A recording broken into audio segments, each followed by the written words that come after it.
Watching this one for us. Good afternoon, Sam Avery. Yeah, afternoon, Luke. 3 changes from the Chairboys side that lost on Good Friday at Stockport. No Fred Onyedinma. He's out with a knock. That's presumably concussion protocols ruling him out today. Junior Katerna replaces him, while Andre Vidigal also comes into the 11, along with Caelan Boyd-Muntz, who returns as expected, with Ewan Henderson and Nathan Lowe both dropping to the bench. So for Wycombe, it's Norris in goal. The same back four as Friday of Harvey, Allen, Taylor and Grimmer.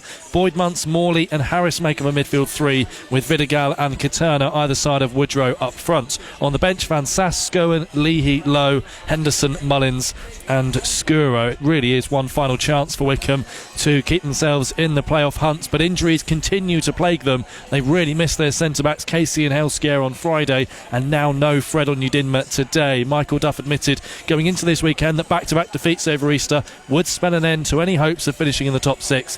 Victory today is a must against a Bradford side who, while sitting fourth, have struggled on the road recently. 7 defeats from their last 8 away from home. It's Wycombe Wanderers versus Bradford City. It's so frustrating. Beat Stevenage, beat Burton, beat Barnsley on the road, 2-0 up against Bolton, and I think he referenced this as well. And I think he wants them to believe in themselves as much as he believes in them.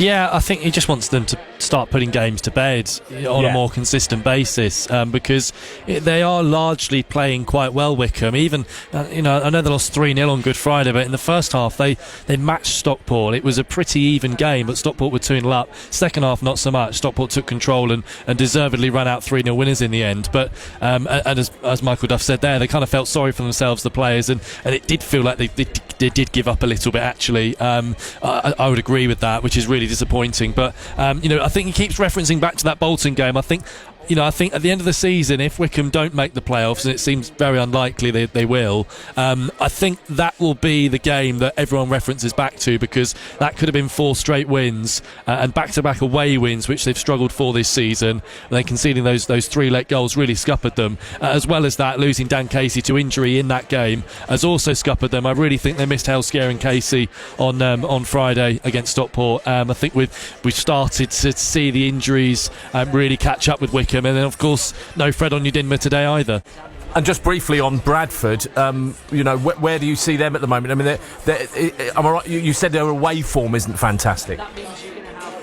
No, it's not. No, they're not in great form anyway, to be honest. They've only picked up a first win in 4 against Northampton. They've lost away at places like Burton Albion and Wigan recently, who are both down there near the bottom. And it's 7 defeats from the last 8 away from home. So they are really struggling on the road, Bradford City. But equally, they're pretty safe in the playoffs. I think they're in a position where even if they continue to lose away from home, if they keep picking up points at home like they have been, that should be enough for them to secure a playoff place, because they've got a pretty big cushion on Wycombe and others that are just below. But away from home they have been struggling, Bradford, so it's an opportunity today for Wycombe. But I think missing Onyedinma, and they did struggle defensively against Stockport. It could be an interesting one this afternoon.